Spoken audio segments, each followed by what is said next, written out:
बिस्मिल्लाहिर्रहमानिर्रहीम। अस्सलामुअलैकुम मोहतरम नाजरीन व सामीन, आप सुन रहे हैं देवता। तो आइए बढ़ते हैं कहानी की जानिब। ब्लैक एडम अपनी हस्ती भूल चुका था। अल्पा ने उसे हिप्नोटाइज करके ताहिर शामी बना दिया था। वो इसराइल जासूसी करने आया था। अल्पा ने उसके दिमाग में घुसकर उसके मुतालिक तमाम हालात मालूम किए थे। उन मालूमात को ब्लैक एडम के दिमाग में फीड किया था। जो अक्सर ख्याल ख्वानी के ज़रिए ताहिर शामी से राबता करती थी, वो ताहिर शामी के लहजे को गिरफ्त में लेकर ब्लैक एडम के दिमाग में पहुंची तो उसे शुबा नहीं हुआ। वो यही समझती रही कि ताहिर शामी से बातें कर रही है। ताहिर शामी यानी ब्लैक एडम ने बताया कि इसराइल में एक जासूस की हैसियत से उसका भेद खुलने वाला है, इसलिए वो वापस आ रहा है। जो ने हालात के पेश नज़र तायद की और कहा, आ जाओ। ब्लैक एडम इसराइल से परवाज़ करके पेरिस आया, फिर वहाँ से बाबा साहब के इदारे में पहुँच गया। इदारे के आहनी गेट से जो के पास पहुँचने तक बड़ी सख्त चेकिंग होती रही। उसके शनाख्ती कागजात देखे गए, एंटी मेकअप कैमरे से उसकी तस्वीर उतारी गईं, उसे एक्सरे मशीन के सामने से गुजारा गया। वो हर पहलू से, हर जाविये से और हर अंदाज से ताहिर शामी साबित हुआ। जो ने उससे मुसाफहा करते हुए कहा, अच्छा हुआ तुम फ़ौरन ही तिलबीब से चले आए, देर करते तो यकीनन गिरफ्तार कर लिए जाते। मैं खुशनसीब हूँ, ऐसे वक्त आया हूँ जब मैडम को एक नहीं दो खुशियाँ मिल रही हैं, और ये ऐसा मुबारक मौका है कि मैं फरहाद साहब को, पारस साहब को और अली तैमूर साहब को पहली बार करीब से देख सकूँगा। जो ने कहा, ज़रूर देखोगे, तुम्हें यहाँ रहकर वही जासूस वाली आंखों से हर एक को देखना है, अगरचे बड़ा सख्त पहरा है। हमें यकीन है कि कोई दुश्मन इस इदारे के अंदर कदम नहीं रख सकेगा, ताहम मोहतात और चौकस रहना चाहिए। उसे रिहाइश के लिए जो के क्वार्टर के सामने एक छोटा सा क्वार्टर दिया गया था। वो अपने उस क्वार्टर के एक कमरे में आकर बैठ गया। अल्पा उसके अंदर मौजूद थी। उससे बोली, क्या तुम कमरे में रहकर जो के क्वार्टर पर नज़र रख सकते हो? वो उठकर एक खिड़की के पास आया। उसे खोलने से सामने जो की रिहाइश गाह नज़र आने लगी। उसने खिड़की पर पर्दा खींच कर कहा, हाँ, मैं इस पर्दे के पीछे से नज़र रखूँगा, लेकिन उसकी रिहाइश गाह से हमें क्या हासिल होगा? बहुत कुछ हासिल होगा। ये क्यों भूल रहे हो कि पारस इस इदारे में मौजूद है और जो उसकी बीवी है। वो किसी भी वक्त अपनी बीवी से मिलने और उसके क्वार्टर में वक्त गुजारने आएगा। दो शिकार बैक वक्त तुम्हारे हाथों की पहुंच में होंगे। थोड़ी देर के लिए भूल ही गया था कि वो दोनों मियाँ बीवी हैं। वाकई एक ही वक्त में दोनों को ट्रैप किया जा सकता है। ठीक है, मैं दोनों पर नज़र रखूँगा। उसने फिर एक बार खिड़की के बाहर देखा। सामने क्वार्टर का दरवाज़ा मुकफ्फल था। जो कहीं मसरूफ़ होगी। उसके साथ पारस को ट्रैप करने के लिए सिर्फ 20 घंटे का वक्त रह गया था। ये वक्त गुजर जाता तो पारस इस इदारे से चला जाता। पारस, अली तैमूर, सलमान, सुल्ताना और लैला में से किसी को अगवा करके ले जाना बहुत बड़ा कारनामा होता। लिहाजा वो जो के अलावा पारस पर भी हाथ डालने के लिए मुनासिब वक्त का इंतज़ार कर रहा था। वो कमरे से निकलकर क्वार्टर के बरामदे में आया। वहाँ टहलने के बहाने दूर तक माहौल का जायज़ा लेने लगा। आसपास कुछ फासलों पर कई क्वार्टर बने हुए थे। यकीनन इदारे के अहम अफराद उन क्वार्टर्स में रहते होंगे। थोड़ी देर बाद उसका अंदाज़ा दुरुस्त निकला। बाएं तरफ एक क्वार्टर का दरवाज़ा खुला। अंदर से जो शख्स बरामदे में आया, उसे देखकर ब्लैक एडम चौंक गया। उसने तिलबीब में गोल्डन ब्रेन्स के रिकॉर्ड में उसकी तस्वीर देखी थी। वो बरामदे में नज़र आने वाला जे मॉर्गन था, जिसे सानी अगवा करके लाई थी। मॉर्गन ने उसे देखकर कहा, हेलो, मैं पहली बार तुम्हें देख रहा हूँ, क्या नए हो? तुम्हारे लिए नया हूँ, वरना मैडम जो का पुराना वफादार मातहत हूँ। बंदे को ताहिर शामी कहते हैं। दोनों अपने अपने बरामदे से उतरकर एक दूसरे के करीब आए, फिर मुसाफहा किया। मेरा नाम मॉर्गन है, जे मॉर्गन। मैं मैडम सोनिया सानी का वफादार मातहत हूँ। अभी मैडम के सामने हाजिर होने जा रहा हूँ। शायद सुबह तक मेरी कहीं ड्यूटी रहेगी, कल हमारी मुलाकात होगी। वो चला गया। अल्पा फिर ब्लैक एडम के अंदर आ गई थी। उसके ख्यालात पढ़कर मालूम हुआ कि अभी जे मॉर्गन वहाँ से गया है। वो बोली, जे मॉर्गन हमारा बहुत ही काम का बंदा था। सोनिया सानी उसे पकड़कर यहाँ ले आई है। यकीनन उसका ब्रेन वॉश किया गया है, इसीलिए यहाँ आज़ादी से घूम रहा है। बाय गॉड, अगर मैं इसे अपने वतन वापस ले जाऊँ तो ये मेरा एक बड़ा कारनामा होगा। सब्र से मौके का इंतज़ार करते रहो और ख़ुद एतमादी से मंसूबों पर अमल करते रहो। मुझे यकीन है कि तुम्हें तवक्कुआत से ज़्यादा कामयाबी होगी। एक तो मुश्किल यह है कि कदम कदम पर पाबंदियां हैं। यही देख लो कि मैं यहाँ से इदारे के किसी हिस्से में नहीं जा सकता जब तक जो नहीं चाहेगी और मुझे किसी जगह नहीं बुलाएगी। मैं यहाँ से कहीं नहीं जा सकूँगा। उसी वक्त जो कहीं से आई। उसे देख कर बोली, यहाँ क्या कर रहे हो? वो बोला, मैं अपने बरामदे में खड़ा हुआ था, मिस्टर जे मॉर्गन ने मुझे मुखातिब किया तो इधर चला आया। वो अभी मिस सानी के पास गया है। क्या तुम जे मॉर्गन को शक्ल से पहचानते हो? नहीं, आज मैंने उसे पहली बार देखा है। उसी ने अपना नाम बताया था। वो अपने क्वार्टर की तरफ पलट कर बोली, मेरे साथ आओ, मैंने खाना तैयार किया है। खाने के बाद हमें सुबह तक जागना है। मामा के क्वार्टर के करीब हमारी ड्यूटी होगी। वो जोजो के साथ उसके क्वार्टर में आकर बोला, क्या तुम खुद ही पकाती हो? हाँ, इदारे से भी खाना मिलता है, लेकिन मैं मसरूफ़ रहने के लिए खुद पकाती खाती हूँ। मैडम, क्या एक ज़ाती सवाल कर सकता हूँ? ज़रूर, यहाँ किचन में आ जाओ, मैं खाना गर्म करूँगी, तुम बातें करते रहो। वो उसके साथ किचन में आकर बोला, पारस साहब हमेशा इदारे से दूर रहते हैं, क्या आप दोनों इज़्दवाजी ज़िंदगी नहीं गुजारते हैं? वो एक सर्द आह भर कर बोली, नहीं, मैं इज़्दवाजी ज़िंदगी गुजारने के काबिल नहीं रही। एक बार अपने पारस के बच्चे की माँ बनने वाली थी, लेकिन उसके जहर ने मेरी कोख को नुकसान पहुँचाया। एक बड़े ऑपरेशन से गुजरने के बाद मुझे ये नई ज़िंदगी मिली है। खुदा आपको सलामती और खुशहाली दे, लेकिन शौहर के लिए आपके जज्बात होंगे कि आप उनके साथ रहा करें और उनकी खिदमत करें। मैं ऐसे जज्बात के साथ रहूँगी तो पारस के साथ इज़्दवाजी वजीफ़ा अदा करना होगा, जो मेरी ज़िंदगी के लिए ख़तरनाक है। डॉक्टर की हिदायत के मुताबिक मुझे उसके जहर से दूर रहना चाहिए, इसलिए मैं रूहानियत की तरफ माइल हूँ, तन्हा रहती हूँ। यूँ समझ लो कि जिस पारस को जान से ज़्यादा चाहती हूँ, उसके लिए नामहरम हो चुकी हूँ।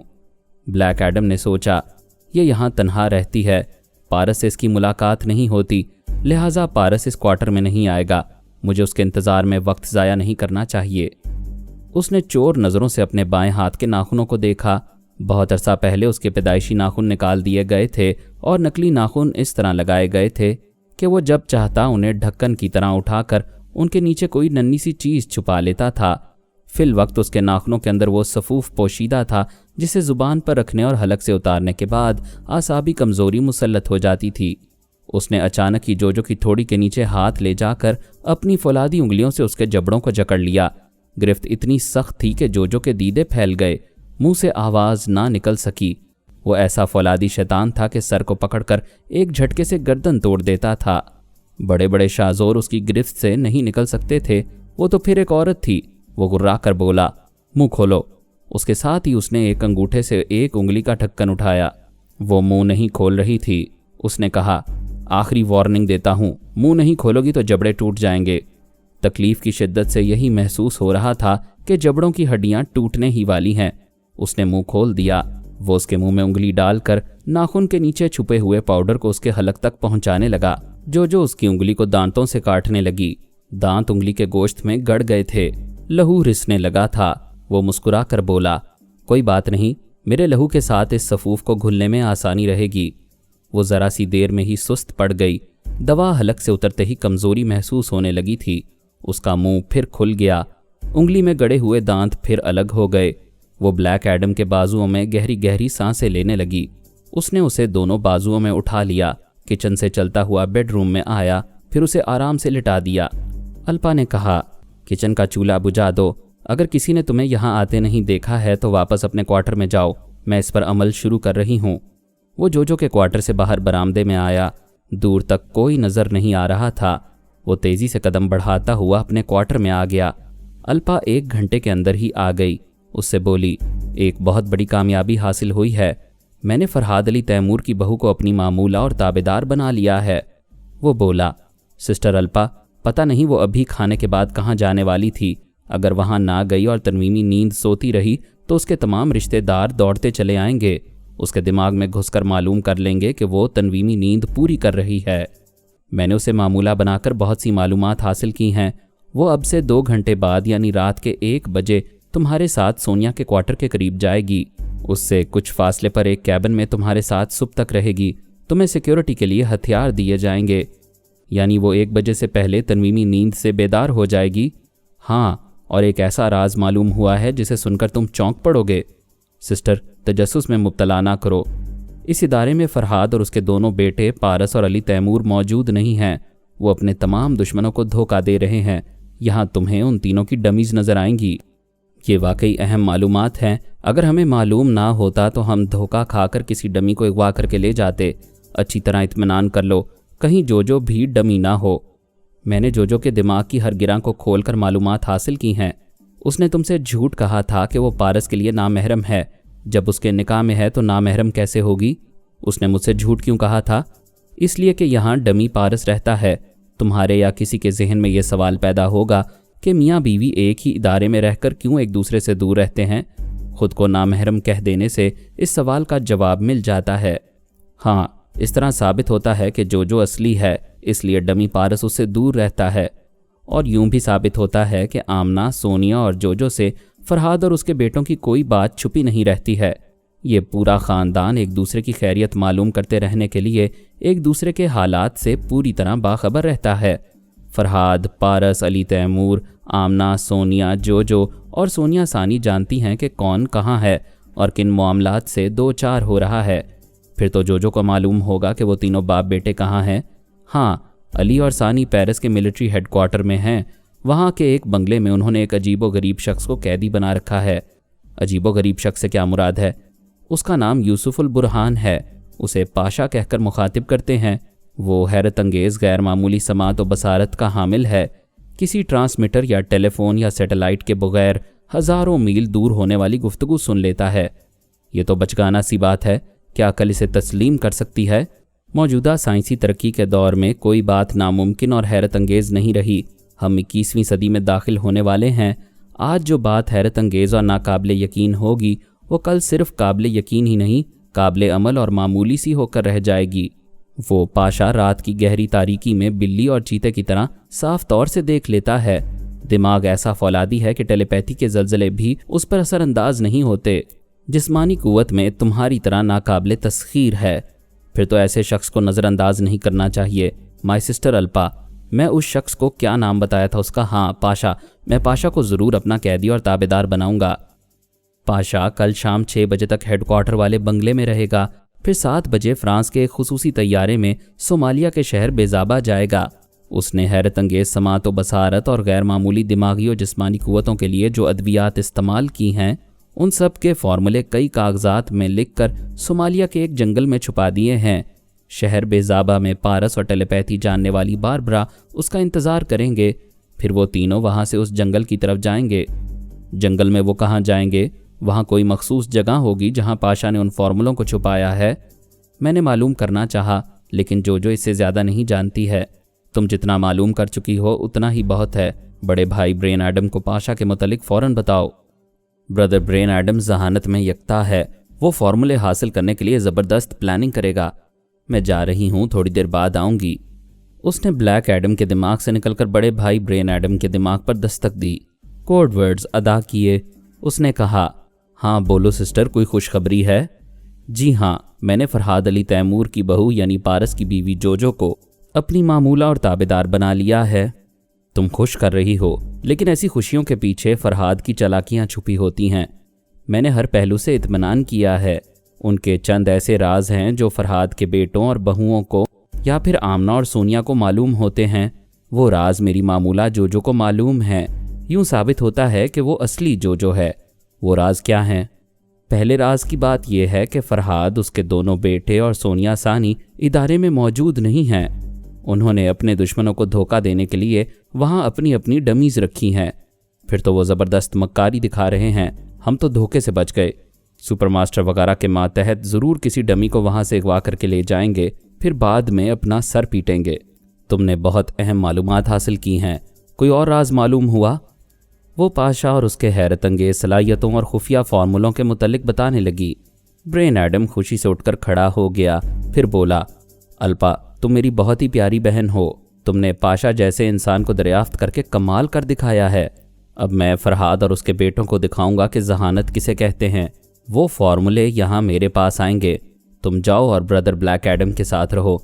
ब्रदर से कहो जोजो के बाद वहाँ और कोई तगड़ा शिकार नहीं है, वो कल तक वहाँ से निकल जाए।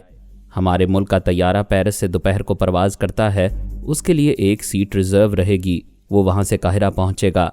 काहिरा से हमारा एक हेलीकॉप्टर उसे सोमालिया पहुँचा देगा। ब्रदर, मैंने जोजो के दिमाग से ये मालूम किया था कि कल 4 बजे सलमान अपनी बीवी सुल्ताना के साथ हेलीकॉप्टर के ज़रिए पेरिस जाएगा। मैंने जोजो को हुक्म दिया है कि वो सलमान के साथ पेरिस जाए और ब्रदर ब्लैक एडम को भी ले जाए। इस तरह ब्रदर 4 बजे के बाद ही पेरिस पहुंचेगा। आप ऐसे इंतजामात करें कि जोजो को फ़ौरन तिलबीब लाकर उसका ब्रेन वॉश किया जा सके और ब्रदर को सोमालिया पहुंचाया जा सके। मैं यही करूंगा, तुम ब्रदर के पास जाओ। वो ब्लैक एडम के पास आ गई। जोजो 12 बजे तन्वीमी नींद से बेदार हो गई। तन्वीमी अमल के मुताबिक वो भूल गई थी कि ब्लैक एडम ने उसके साथ ज्यादती की थी और उसे आसाबी कमजोरी में मुब्तला किया था। उसने बेदार होकर मुंह हाथ धोया। ब्लैक एडम खाना गर्म करने के लिए आया, फिर उसके साथ खाते हुए बोला, मैडम आप 2 घंटे तक गहरी नींद सोती रहीं, मैं बोर होता रहा। वो बोली, मैं बेवक्त नहीं सोती, चूंकि सुबह तक जागना है इसलिए थोड़ी नींद पूरी की है। वो खाने के बाद ड्यूटी के लिए एक कैबिन में आ गए। वहाँ ब्लैक एडम को एक शॉट गन और एक क्लाशनकोव दी गई। जोजो ने कहा, तुम यहाँ चौकस रहो, मैं ममा से मिलकर आती हूँ। सोनिया का क्वार्टर कोई 15 गज के फासले पर था। उसके बरामदे पर 2 मुसल्ला जवान थे, 4 मुसल्ला लेडी गार्ड्स थीं। एक ने पूछा, कोड वर्ड्स प्लीज। जो बाहर खड़े हुए मुसल्ला गार्ड्स को कोड वर्ड सुनाना नहीं चाहती थी, उसने ख्याल ख्वानी के जरिए उस लेडी गार्ड के दिमाग में कोड वर्ड्स अदा किए। दरवाज़ा खुल गया। वहाँ बड़ी राजदारी से काम लिया जा रहा था। बड़ा सख्त पहरा था। इसके बावजूद अल्पा जोजो के दिमाग में रहकर सोनिया की ख्वाबगाह तक पहुँच गई। ख्वाबगाह में एक आरामदेह बिस्तर था। बिस्तर के दोनों तरफ बच्चों का एक एक पालना था। वो दोनों पालने खाली थे, यानी बच्चे वहाँ नहीं थे। बिस्तर पर उनकी माँ भी नहीं थी।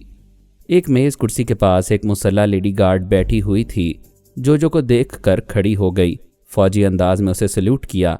जोजो ने पूछा, मामा और बच्चे कहाँ हैं? मैडम पता नहीं मैडम, सोनिया अपने बच्चों के साथ कहाँ मुंतकिल हो गई हैं। अगर वो कहीं मुंतकिल हो गई हैं तो इतनी सख्त पहरेदारी क्यों है? इसलिए है। लेडी गार्ड ने यह कहते हुए मेज़ पर रखे हुए रिकॉर्डर का बटन दबाया। चंद सेकंड के बाद बच्चे के रोने की आवाज़ सुनाई दी। फिर सोनिया की आवाज़ उभरी। वो प्यार से पुचकारती हुई कह रही थी, अरे रे मेरे मुन्ने बेटे को क्या हो गया है? तुम तो मेरे किबरिया शहजादे हो। अरे वाह, नाम लेते ही मेरा बेटा मुस्कुराने लगा। और मेरी शहजादी आला बीबी, तुम क्यों खामोश हो? अल्लाह अल्लाह, चेहरे पर ऐसे संजीदगी जैसे किसी मसले को हल कर रही हो। मेरी जान, अभी मसाइल हल करने के लिए माँ जिंदा है। ये तुम्हारे हंसने खेलने की उम्र है। चलो हंसो, मुस्कुराओ। एक नन्ही सी बच्ची की हंसी सुनाई देने लगी। सोनिया कह रही थी, हाँ हाँ शाबाश। जोजो ने पूछा, ये सब क्या है? लेडी गार्ड ने टेप रिकॉर्डर को बंद करते हुए कहा, इस रिकॉर्डर की आवाज़ें बाहर तक जाती हैं। बाहर दोस्त हों या दुश्मन, यही समझेंगे कि मैडम अपने दोनों बच्चों के साथ यहाँ मौजूद हैं। क्वार्टर के अंदर और बाहर इतना सख्त पहरा देखकर पूरी तरह उनकी मौजूदगी की तस्दीक हो जाती है। आप भी यही समझकर उनसे मिलने आई हैं। अल्पा ने जोजो की सोच में कहा, मुझे ममा से राबता करना चाहिए। जोजो एक कुर्सी पर बैठ गई, फिर ख्याल ख्वानी की परवाज करते हुए सोनिया के पास आई। सोनिया ने कोड वर्ड सुनकर कहा, अच्छा तो मेरी जोजो मेरे क्वार्टर में पहुंची हुई है। ममा आप अचानक बच्चों को लेकर कहाँ रूपोश हो गई हैं? बेटी, मेरे अंदर रहकर मुझे और दोनों बच्चों को देखो, हम तीनों बखैरियत हैं। क्या आप यहाँ खतरा महसूस कर रही थीं? जहाँ ज़्यादा सख्त पहरा होता है वहाँ ज़्यादा खतरात की गुंजाइश होती है। मैं ऐसी जगह हूँ जहाँ मेरी हिफाजत के लिए एक भी हथियार और एक भी पहरेदार नहीं। ये कौन सी जगह है ममा? जो मेरी जान, ये ना पूछो और यकीन करो, तुम्हारे पापा को, पारस और अली को, किसी को भी इस जगह का इल्म नहीं है। क्या पापा पूछेंगे तो उन्हें भी ये ठिकाना नहीं बताएंगी? ये वो जगह है जहाँ बाबा फरीद वास्ती साहब अपनी ज़िंदगी में इबादत और रियाजत के लिए आते थे। दुनिया वालों से रूपोश रहकर एक मखसूस मुद्दत तक यहाँ क़ियाम करते थे, फिर अपने कायम करदा इदारे में पहुँच जाते थे। उन्होंने ताकीद की थी कि मैं कभी इस मकाम की निशानदही ना करूं। मैं बाबा साहब की हिदायत पर अमल कर रही हूं। जब आप दोनों बच्चों के साथ हर तरह से महफूज हैं तो फिर खाली क्वार्टर के अंदर और बाहर इतने सख्त हिफाजती इंतजामात क्यों किए गए हैं? तुम जानती हो हमारे दुश्मन कमज़ोर, कमतर और नादान नहीं हैं। वो भी ताकत, जहानत और वसी ज़राए रखते हैं। वो इतने सख्त हिफाजती इंतजामात के बावजूद मेरे क्वार्टर तक पहुँचेंगे या हमारे किसी अहम फ़र्द को अगवा करने की कोशिश करेंगे। ऐसा इदारे में कई बार हो चुका है। आमना फरहाद को सुपर मास्टर ने और तुम्हें मास्क मैन ने अगवा किया था। हम इसी कोशिश में हैं कि इस बार ऐसा ना हो। अब जाओ, अपनी ड्यूटी पर सुबह तक रहकर दुश्मनों को यकीन दिलाओ कि तुम्हारी मामा अपने बच्चों के साथ इसी क्वार्टर में हैं। सुबह तक 2-4 दुश्मन ज़रूर बेनकाब होंगे। जो दिमागी तौर पर हाजिर हो गई। अल्पा ने बड़े भाई ब्रेन एडम के पास आकर कहा, پورا خاندان بڑا زبردست چالباز ہے. انہوں نے آج ایک خالی تجوری کے اطراف پوری فوج کا پہرا لگا دیا ہے. ساری دنیا میں ایسا تہلکہ مچایا ہے جیسے اس تجوری میں دنیا کا بیش بہا خزانہ موجود ہے. اب چوری کرنے والے آئیں اور خزانہ چرا کر لے جائیں. مائی بگ بردر، اس ادارے میں سونیا اور اس کے بچے نہیں ہیں. ہم سب کو الو بنایا جا رہا ہے. کیا کہہ رہی ہو سسٹر؟ الپا نے اسے بتایا کہ وہ جوجو کے اندر رہ کر سونیا کے خالی کوارٹر میں گئی تھی. پھر جوجو کی خیال خوانی کے ذریعے سونیا اور اس کے بچوں کے پاس پہنچی تھی. وہ اپنے بچوں کے ساتھ کسی ایسی پناہ گاہ میں ہے جس کا تعلق ماضی میں بابا فرید واسطی مرحوم سے رہا تھا، اور اس مقام کے بارے میں کوئی نہیں جانتا کہ وہ کہاں ہے. برین ایڈم نے کہا، سسٹر، تم نے جوجو کے دماغ پر قبضہ جما کر یہ بیش قیمت معلومات حاصل کی ہیں. اگر اسے اپنی معمولہ نہ بناتی تو ہم واقعی الو بنتے رہتے. بے شک میں ان کی ذہانت کا معترف ہوں، مگر ہم اپنے معاملات میں ان کی ذہانت سے کترا کر کامیابی حاصل کر رہے ہیں. اب دانش مندی یہی ہے کہ جوجو کو کسی طرح وہاں سے فوراً نکال کر لاؤ. وہ تو اسی وقت نکلے گی جب سلمان یہاں سے روانہ ہوگا. میں بردر کے پاس جا رہی ہوں. وہ بلیک ایڈم کے پاس آئی. جوجو اس کے پاس کیبن میں آ گئی تھی، لیکن اسے سونیا اور بچوں کی عدم موجودگی کے متعلق نہیں بتایا تھا. الپا نے اس سے کہا، بردر، یہ صرف نمائشی پہرے داری ہے. سونیا اور اس کے بچے اس ادارے سے کسی دوسری جگہ منتقل ہو چکے ہیں. وہ بولا، لیکن سسٹر، چند منٹ پہلے میں نے بچوں کے رونے کی آواز سنی ہے.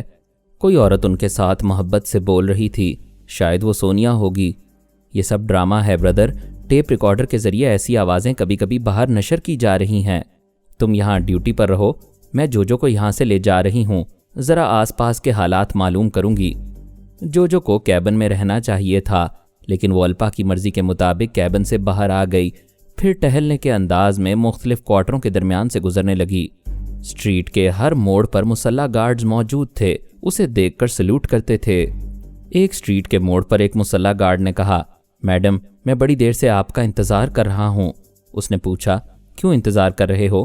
وہ بولا، میری جیب میں سائلنسر لگا ہوا ریوالور ہے اور تم نشانے پر ہو. ذرا بھی میرے خلاف آواز نکالو گی، میں گرفتار ہونے سے پہلے تمہیں گولی مار دوں گا. وہ پریشان ہو کر بولی، تم کون ہو؟ کیا چاہتے ہو؟ اپنے کوارٹر میں چلو، پھر بتاؤں گا. کم آن، تیزی سے چلو. وہ ایک سمت گھوم کر چلنے لگی. الپا نے بلیک ایڈم کے پاس آ کر کہا، کوئی جوجو کو ٹریپ کرنا چاہتا ہے. اسے ریوالور کی زد پر اس کے کوارٹر لے جا رہا ہے. فوراً ادھر جاؤ. وہ پھر جوجو کے پاس آ گئی. اسے دھمکی دینے والا اس کے پیچھے پیچھے چل رہا تھا. وہ اپنے کوارٹر کے برآمدے میں آئی. پھر چابی سے دروازے کا لاک کھول کر اندر قدم رکھتے ہوئے بولی، مسٹر اجنبی، تم میری جان لے کر کیا حاصل کرنا چاہتے ہو؟ میں تمہاری جان نہیں لوں گا. مجھے صرف تمہارے دماغ کی ضرورت ہے. ٹیلیپیتھی جاننے والے اس دماغ کی بہت ضرورت ہے. اگر تم مجھے اپنے دماغ کے اندر نہیں آنے دو گی اور میرے تنویمی عمل کو ناکام بناؤ گی تو مجبور ہو کر تمہیں گولی مار دوں گا. جوجو نے پوچھا، کیا تم بھی ٹیلیپیتھی جانتے ہو؟ ہاں، میں سپر ماسٹر کا رائٹ ہینڈ ہوں. یہاں شام سے انتظار میں تھا کہ تمہارے پاس پارس آئے گا تو تم دونوں کو بیک وقت ٹریپ کروں گا. لیکن بات کیا ہے؟ وہ تمہارا شوہر ہو کر تمہارے پاس کیوں نہیں آتا؟ اس لیے کہ ہمارے درمیان علیحدگی ہو چکی ہے. میں اس کے لیے نامحرم ہوں. چلو، اچھا ہے کہ وہ میرے اور تمہارے درمیان نہیں آئے گا. چلو بستر پر لیٹ جاؤ. جوجو نے بے بسی سے دروازے کی طرف دیکھا. وہ بولا، ادھر کیا دیکھ رہی ہو؟ کوئی تمہاری مدد کے لیے نہیں آئے گا. ویسے مجھے دروازہ بند کر دینا چاہیے. وہ پلٹ کر دروازے کے پاس آیا. اسی وقت منہ پر ایسا گھونسا پڑا جیسے ہتھوڑا پڑا ہو. وہ لڑکھڑا کر پیچھے جا کر گرا. اٹھنا چاہا تو سر چکرا گیا.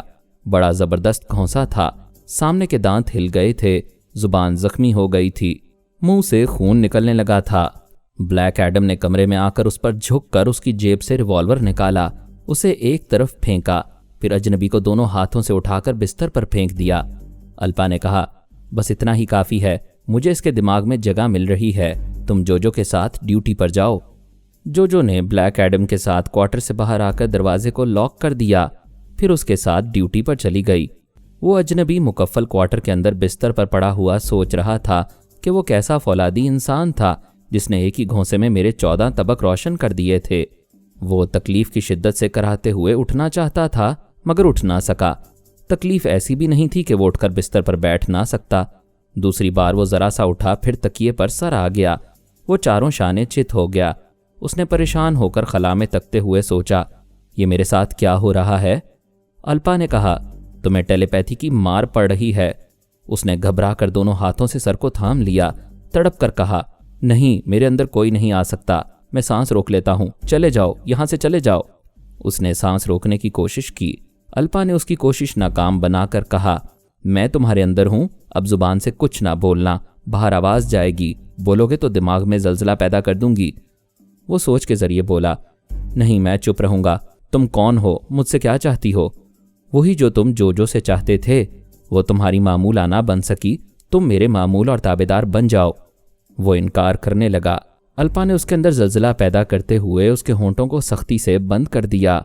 وہ شدید ذہنی اذیتوں میں مبتلا ہو کر تڑپتا ہوا بستر سے نیچے فرش پر گر پڑا۔ منہ کھول کر حلق پھاڑ کر چیخنا چاہتا تھا، لیکن الپا اسے منہ کھولنے نہیں دے رہی تھی۔ وہ تھوڑی دیر تک ماہی بے آب کی طرح تڑپنے کے بعد تھک کر سست پڑنے لگا۔ وہ بولی، کسی حیل و حجت کے بغیر میرے احکامات کی تکمیل کرتے رہو، اٹھو اور بستر پر آرام سے لیٹ جاؤ۔ وہ تکلیف اور کمزوری سے تھر تھراتے ہوئے فرش پر سے اٹھا، پھر بستر پر لیٹ گیا۔ الپا اس کے خیالات پڑھنے لگی۔ اس کا نام ٹیری ہارٹ تھا، ٹرانسفارمر مشین کی پیداوار تھا۔ واشنگٹن میں رہ کر اس نے کئی چھوٹے بڑے کارنامے انجام دیے تھے۔ سپر ماسٹر اور دیگر حکام کو اس سے بڑی امیدیں وابستہ تھیں۔ وہ اچھا فائٹر نہیں تھا مگر چالاک اور معاملہ فہم تھا۔ سپر ماسٹر اسے اپنا دستے راست کہتا تھا۔ اس کا خیال تھا کہ ٹیری ہارٹ ایسے ہی کارنامے انجام دیتا رہا تو ایک دن جان لیمبوڈا اور سپر میڈم سلوینا کی طرح زبردست ٹیلیپیتھی جاننے والا کہلائے گا۔ پھر سپر ماسٹر نے کہا، ٹیری، اب تمہارے لیے بہت بڑی آزمائش ہے، تمہیں شیر کے منہ سے لقمہ چھین کر لانا ہوگا۔ وہ بولا، آپ کام بتائیں، کسی شیر سے نہ ڈرائیں۔ بابا صاحب کے ادارے میں فرہاد کا پورا خاندان جمع ہو رہا ہے۔ اس کے فیملی ممبرز میں سے کسی خیال خوانی کرنے والے کو یا والی کو اغوا کرنا ہے اور کسی کو ہمیشہ کے لیے ختم کر دینا ہے۔ ٹیری ہارٹ نے کہا، مجھے یاد ہے، اب سے کئی برس پہلے اس ادارے میں ایک ایسا ہی اجتماع ہوا تھا اور ہمارے آدمی رسونتی کو اغوا کر کے یہاں لے آئے تھے۔ مجھے بھی یہی موقع مل رہا ہے، میں ضرور فائدہ اٹھانے کے لیے وہاں جاؤں گا۔ نہیں ٹیری، وہاں خود نہ جانا، پکڑے گئے تو ہم تم سے محروم ہو جائیں گے۔ ماسٹر، میرا وہاں جانا ضروری ہے، ایسا موقع بار بار نہیں آتا۔ بابا صاحب کا ادارہ فولادی قلعہ کہلاتا ہے، میں اس ادارے کی جڑوں میں گھس جاؤں گا۔ بڑے بڑے دعوے کرنے سے کامیابی مشکوک ہو جاتی ہے۔ تم سے پہلے سینکڑوں ان کے سامنے گئے اور خاک ہو گئے، اور ہم میں سے ایسے بھی تھے جنہوں نے فرہاد کو گولی مار کر موت کے منہ میں پہنچا دیا، رسونتی کو نیم پاگل بنایا اور آلہ بی بی کو موت کے گھاٹ اتار دیا۔ مائے ماسٹر، جو لوگ مقابلے سے پہلے دشمنوں سے مرعوب ہو جاتے ہیں انہیں بعد میں ذلت آمیز شکست ملتی ہے۔ میں اس ادارے کو اندر سے اچھی طرح دیکھنا اور اس کے مختلف شعبوں کو تباہ کرنا چاہتا ہوں۔ آپ مجھے ایک بار جانے دیں، میں وہاں سے زندہ سلامت لوٹ آؤں گا۔ نہیں، میں اجازت نہیں دوں گا، ہمارے حکام بھی راضی نہیں ہوں گے۔ آپ لوگ برسوں سے اپنے ٹیلیپیتھی جاننے والوں کی حفاظت کرنے میں ناکام ہوتے آ رہے ہیں۔ دشمنوں نے جب چاہا ٹرانسفارمر مشین سے پیدا ہونے والوں کو اغوا کر لیا یا جان سے مار ڈالا۔ یوں درجنوں ٹیلیپیتھی جاننے والے پیدا کرنے کے باوجود یہاں صرف 2 باقی رہ گئے ہیں، ایک میں ہوں اور دوسرا وکی ہے۔ آپ ہم دونوں کو زمین کی تہ میں چھپا دیں، فرہاد یا اسرائیلی یہودی ہمارے پیچھے پڑیں گے تو زمین کھود کر ہمیں نکال لیں گے۔ اگر آپ ہمیں آزادی سے کام کرنے دیں گے تو ہم دشمنوں کو زمین میں ہی گاڑ دیں گے۔ میں تمہارے دلیرانہ جذبات کی قدر کرتا ہوں، لیکن تم یہیں سے خیال خوانی کے ذریعے اس ادارے میں پہنچو گے اور اپنے اعلی کاروں کو منصوبوں کے مطابق استعمال کرو گے۔ سوری، میں کمتر اور بزدل بن کر کام نہیں کروں گا۔ ٹیری، ہوش میں ہو، انکار کی سزا جانتے ہو؟ جانتا ہوں، لیکن مجھے سزائے موت نہیں ہوگی، نہ ہی میرے ذہن سے ٹیلیپیتھی کو واش کیا جائے گا، کیونکہ ہم 2 ہی رہ گئے ہیں۔ آپ ہم سے محروم ہونا پسند نہیں کریں گے۔ اچھا، تو تم ٹرانسفارمر مشین کی خرابی سے فائدہ اٹھا رہے ہو اور باغیانہ انداز اختیار کرنا چاہتے ہو۔ اگر باغی ہوتا تو بڑی آسانی سے فریب دے کر اس ملک سے چلا جاتا۔ میری خیال خوانی کے آگے کوئی دیوار کھڑی نہیں رہ سکے گی۔ اچھی بات ہے، میں تم سے بعد میں باتیں کروں گا۔ سپر ماسٹر نے اعلیٰ حکام اور فوجی افسران سے رابطہ کیا اور انہیں بتایا کہ ٹیری ہارٹ حکم عدولی کر رہا ہے، اس کے انداز سے بغاوت ظاہر ہو رہی ہے۔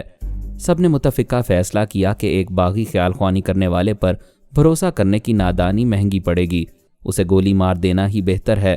وہ زندہ رہا تو دشمنوں سے جا ملے گا یا پھر ان کے ہتھے چڑھ جائے گا، یہ بات زیادہ نقصان دہ ثابت ہوگی۔ اعلیٰ فوجی افسران کے حکم سے ٹیری ہارٹ کی رہائش گاہ کو چاروں طرف سے گھیر لیا گیا۔ चंद योगा जानने वाले फौजी जवानों ने उसे हथकड़ी पहना दी ताकि टेरी हार्ट उन जवानों के दिमागों से खेल कर फरार ना हो सके, लेकिन उसने हथकड़ी पहनकर कहकहा लगाते हुए कहा, वो तो फरार हो चुका है, मुझे ले जा रहे हो, मैं तो उसकी डमी हूँ। बाद में वो डमी साबित हुआ। उसने कहा, मैंने सोनिया सानी से ये गुर सीखा है। वो अपनी खुफिया रिहाइश गाह में खुद नहीं रहती है, अपनी डमी को रखती थी। आप हजरात उसे गिरफ्तार करने आए तो उसके साय को भी ना पकड़ सके। आज मैंने वही गुर आजमाया है। मैं यहां से निकल चुका हूं, अब लकीर पीटते रहो। डॉक्टर मोहम्मद उनीब सलीमी के साथ मज़ीद अक़सात सुनने के लिए हमारे चैनल का सब्सक्राइबर बनें और साथ ही बेल आइकन को क्लिक करें ताकि आपको हर आने वाली नई वीडियो के मुतालिक नोटिफिकेशंस मिलती रहें। हमारी वीडियोस को लाइक और शेयर करें और हमें अपनी दुआओं में याद रखिएगा। ISI और पाक आर्मी जिंदाबाद, पाकिस्तान पाइंदाबाद। हम फिर मिलेंगे इंशाअल्लाह एक नई किस्त के साथ। तब तक के लिए अल्लाह हाफिज़।